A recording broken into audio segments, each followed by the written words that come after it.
आज ना अशी चकली तुमच्याशी शेअर केली ना, जिच्यासाठी ना भाजणीची गरज आहे ना कोणतं तेलाचं मोहन घालायची गरज आहे, तरी पण ही चकली मस्त अशी खुसखुशीत आणि कुरकुरीत तयार होईल. शिवाय ही चकली गोल गरगरीत आणि चकलीला काटे किती सुंदर आलेत तुम्ही बघू शकताय. मस्त अशी चकली तुम्हाला आज मी शेअर केलेली आहे आणि ह्या चकलीचा तुम्हाला आवाज पण ऐकायचा आहे तर ते पण दाखवते.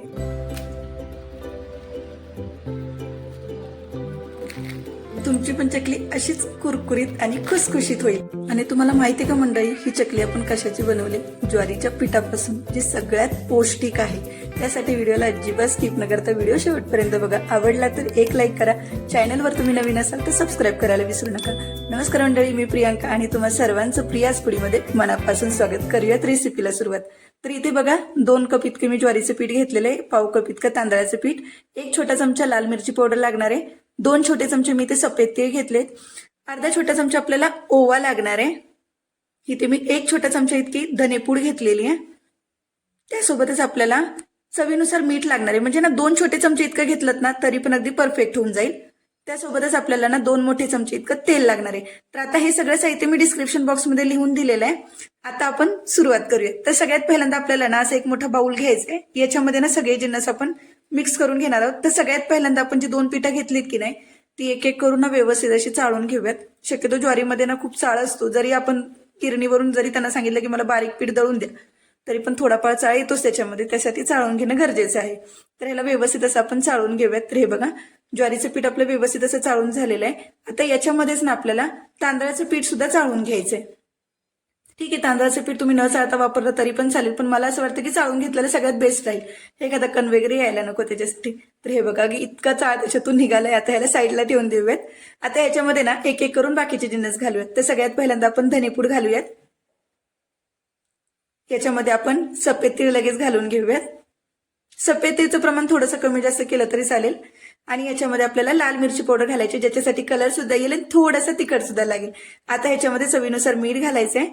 आणि आता इथे ओवा घातलाय मी. तर ओवा की नाही आपल्याला हातावरती ना असा किसून घालायचंय. म्हणजे खवला ना ओवा तर चांगला फ्लेवर येतो त्याच्यासाठी. त्यामुळे ओवा अजिबात स्किप करू नका, ओवा नक्की घाला इथे. आता ओवा घातला याच्यामध्ये की लगेच ना आपण आता याच्यामध्ये तेल घालून घेऊयात. तर तेल मी इथे 2 मोठे चमचे सांगितले. अजिबात तेलाचं प्रमाण जास्त करू नका, नाहीतर तेल थोडंसं जास्त वाढवलं तर मात्र मग चकली तुमची विरघळू शकते. यासाठी तेलाचं प्रमाण अगदी इतकंच ठेवा. आता ह्याला ना सगळ्याला आपल्याला मिक्स करून घ्यायचंय. हे सगळे जिन्नस आपण याच्यात घातलेत ना, ते पिठाला व्यवस्थित असं चोळून घेऊया.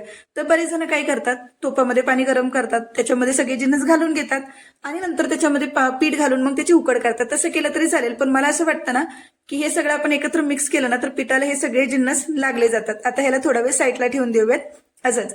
तर आता इथे बघा, मी गॅसवरती ना एक टोप गरम करायला ठेवून दिलाय. आता या टोपामध्ये पाणी किती घालायचं तर लक्षात घ्या, ज्या कपने आपण मोजून ज्वारीचे पीठ घेतलेलं आहे त्याच कपने मी इथे पाणी घातलेलं आहे. तर पाणी इथे ना मी 1 कपच घातलेलं आहे. या कपाने मी ज्वारीचं पीठ मोजून घेतलेलं 2 कप, 1 कप पाणी घालायचं. थोडंसं 1-2 चमचे जास्त घातलं तरी चालेल, पण एकदम जास्त पाणी घालू नका. आता ह्या पाण्याला आपण एक छान अशी उकळ काढून घेऊयात. तर आता इथे बघा पाण्याला मस्त अशी उकळी आलेली आहे. मी आता गॅस बंद करते आणि हे कडकडीत गरम पाणी ना आपल्या पिठावरती आपल्याला घालून घ्यायचं आहे. तर इथे मी पीठ व्यवस्थित मिक्स करून घेतलेले सगळे जिन्नस. याच्यावरती पाणी घातलं की लगेच आता ना चमच्याने ह्याला व्यवस्थित असं आपण मिक्स करून घेऊयात. जास्त वेळ मिक्स करत बसू नका, कारण ना ह्याला आपल्याला वाफ द्यायची, जसे की मी सुरुवातीला अगोदर सांगितलं तुम्हाला की टोपामध्ये तुम्ही उकड काढता तशी.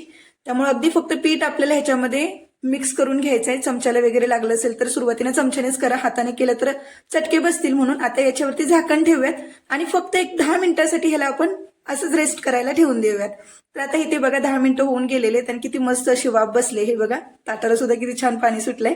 आता हे जे पीठ आहे ना ते आपल्याला ना चांगलं मळून घ्यायचंय. तर मळून कुठपर्यंत घ्यायचं मी सांगते तुम्हाला. तर इथे बघा गरम पीठ आहे, हाताला थोडेसे चटके बसू शकतात. तर तुम्ही इथे ना आपला जो पोटॅटो मॅशर असतो ना त्याचा वापर करा, किंवा तांब्या असतो सगळ्यांच्या घरामध्ये, तांब्याने सुद्धा त्याला व्यवस्थित असं रगडून घेतलं ना तरी पण चालेल. हाताला चटके बसत म्हणून सांगितलं सुरुवातीला.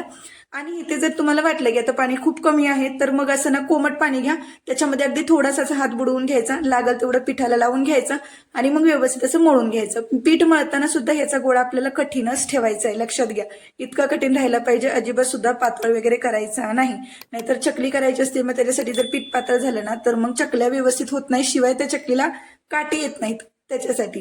तर आता हे पीठ आपण व्यवस्थित मळून घेतलंय आणि आता ह्याच्यातला एक एक गोळा आपण काढून घेऊया. तर तुम्ही बघू शकता पीठ मी किती कठीण मळलेलं आहे की ह्याला बाइंडिंग सुद्धा येत नाही. आता तुम्हाला माहिती असेल गव्हाच्या पिठासारखे ज्वारीचं पीठ किंवा कोणत्याही भाकरीचं पीठ असं नसतं की त्याला चिकटपणा येईल. आपल्याला त्याला फक्त व्यवस्थित असा जो गोळा आपण घेतो तो प्रत्येक गोळा आपल्याला व्यवस्थित असा चांगला मळून घ्यायचा. थोडंसं पाण्याचा वापर होत असेल तितका करा, जास्त पाण्याचा वापर करू नका, नाहीतर चकलीच्या काटे चांगले येणार नाहीत. मी अगोदर पण सांगितलं होतं. फक्त आता चकलीच्या साच्यामध्ये ह्याला आपण घालून घेऊयात आणि वरून आता चकलीचा साचा बंद करून घेऊया. तर मी चकली घातली त्याच्यामध्ये तुम्हाला दाखवायचं राहिलं, आता मी दाखवते तुम्हाला. आता इथून वरून ह्याला पॅक करून घेतलं. घे बघा चकलीची चकती अशी ती घालून घेतली. आता मी या ताटामध्येच एक एक करून ही चकली घालून घेते. तर महत्वाची गोष्ट सांगते मी ते तुम्हाला, जर ना तुम्ही सुरुवातीची चकली जर बनवत असाल ना तर ही चकली अशी तुटू शकते. आपण इथं ज्वारीचं पीठ वापरलेलं आहे, कारण ज्वारीच्या पिठाला बाइंडिंग नसतं, चिकटपणा नसतो. पहिली चकली तुटली, दुसरी चकली तुटली, तिसरी तुटली, असं जर चकल्या तुमच्या तुटत गेला तर समजून जा तुमचं पीठ व्यवस्थित तुम्ही मळलेलं नाहीये. मग काय करा, त्या पिठाला परत एकदा मळून घ्या आणि नंतर मग त्याच्या चकल्या पाडा. पण पहिली तुटली चकली तुमची आणि नंतर बाकीच्या जर सगळ्या चकल्या जर तुमच्या अगदी व्यवस्थित होत जात असतील ना तर समजून जा की तुमचं पीठ व्यवस्थित मळलं गेलेलं आहे. पहिल्या चकलीला फक्त प्रॉब्लेम येऊ शकतो. आता मी ते एवढ्या चकल्या घालून घेतल्यात, तुम्ही असं काही करू नका की एवढ्या चकल्या घालून घ्यायच्या. मी खरं तर तुम्हाला दाखवण्यासाठी मी एवढ्या चकल्या घालून घेतलेल्या आहेत की पहिली तुटली चकली माझी आणि बाकीच्या सगळ्या चकल्या आपल्या चांगल्या झालेल्या आहेत. शिवाय चकल्यांना काटे सुद्धा बघू शकता किती मस्त आलेले आहेत. खरं तर तळल्यानंतर सुद्धा असेच काटे दिसतात बरं का, काही हरकत नाही, अशा मस्त होतील. फक्त शेवटचे जे टोक असतात ना ते चिकटवून घ्या आणि एक 3 वेडे टाका, जास्त वेडे टाकू नका. तर कढईमध्ये तेल गरम करायला ठेवलेले, तेल किती गरम झालं हे बघा. अगदी एक कण टाकलं की असं पटकन तळून वरती येतोय, समजून जा तेल सुद्धा आपलं चांगलं गरम झालेलं आहे. आता ह्याला आपण साईडला काढून घेऊयात आणि याच्यामध्ये एक एक करून चकली सोडून घेऊयात. तर मी 3 ते 4 चकल्या सुरुवातीला सोडलेल्या आहेत. मी जसं की तुम्हाला सांगितलं एकदम जास्त चकल्या तळून घेऊ नका. आता इथे बघा कढईमध्ये चकली सोडली की गॅस कमी करायचा आणि हे जे बुडबुडे वरती दिसत आहेत ना ते फक्त शांत होईपर्यंत आपल्याला वाट बघायची. थोडा वेळ लागेल, कमी गॅसवरती त्याला बुडबुडे शांत करून घ्यायचे. तर आता बुडबुडे शांत झाले की एक एक करून आपण चकली ही पलटी करून घेऊयात. आता या स्टेजला गॅस आपल्याला लो टू मीडियम ठेवायचा आहे, हाय नाही ठेवायचा, कमी नाही ठेवायचा. लो टू मीडियम वरतीच ही चकली मस्त अशी कुरकुरीत होईपर्यंत आपल्याला भाजून घ्यायचे. 1-2 वेळेस फक्त अलट पलट करा, जास्त वेळा पण अलट परत करू नका, नाहीतर ही चकली तुमची कढईमध्येच तुटून जाईल.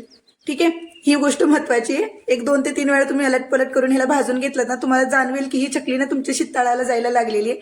शिवाय हे चकली जर अगदी थोडासा कलर चेंज होतो, पूर्ण म्हणाल ना तर आपण जशी भाजणीची चकली बनवतो ना तसा पूर्ण कढईमध्ये कलर चेंज करत त्याची वाट बघत बसू नका, नाहीतर ना ही चकली मग लाल बुंद होईल आणि नंतर मग खायला पण कडवट लागेल. त्याच्यासाठी अगदी असा कलर चेंज होत आला ना की समजून जा की चकली तुमची भाजत आलेली आहे. सरासरी एक बॅच भाजायला तुम्हाला 3 ते 4 मिनिटं लागतील लो टू मीडियम फ्लेमवरती. फक्त अलट पलट करून भाजून घ्यायचं आपल्याला. हे बघा अगदी अशी चकली भाजलेली आपली. ही तुम्ही कढईतून बाजूला जरी काढली ना तरी नंतर तुमची चकली भाजत राहते बरं का. तर दुसरी बॅच पण आपण अशीच सोडून घेऊयात. तर आता ही बघा दुसरी बॅच पण सोडून घेतली. जसं की मी सुरुवातीला तुम्हाला सांगितलं एकदम सगळ्या चकल्या बनवून नाही घ्यायच्या, जेवढ्या तळायच्या आहेत तेवढ्याच बनवायच्या. 4 किंवा 5 किंवा 3 किंवा 4 काही बनवायच्या आणि नंतर त्या तळून घ्यायच्या, मग दुसरी बॅच तळायला घ्यायची. सेम असंच करायचं. आणि आता हे बघू शकताय सगळ्या मस्त चकल्या गोल गरगरी, शिवाय किती सुंदर काटे आले तुम्ही चकल्यानं बघू शकता. तुम्ही चकलीचा आवाज तर सुरुवातीला ऐकलाच असेल. तुमच्याही चकल्या अगदी अशाच नळीसारख्या पोकळ आणि मस्त अशा कुरकुरी चकल्या होतील. या उन्हाळ्यात पण ना तुम्ही ही रेसिपी एकदा नक्की ट्राय करून बघा आणि तुमचा अभिप्राय ना मला कमेंटमध्ये सांगायला अजिबात विसरू नका. चकली कशी वाटली, व्हिडिओ कसा वाटला कमेंट करून नक्की सांगा. तुम्ही कोणत्या शहरातून हा व्हिडिओ बघताय मला कमेंटमध्ये सांगायला विसरू नका. व्हिडिओ आवडला असला तर एक लाईक करा, चॅनलवर नवीन असेल तर सबस्क्राईब करायला विसरू नका. पुन्हा भेटूया तशाच एका सुंदर आणि एका चटपटीत रेसिपी सोबत. तोपर्यंत धन्यवाद.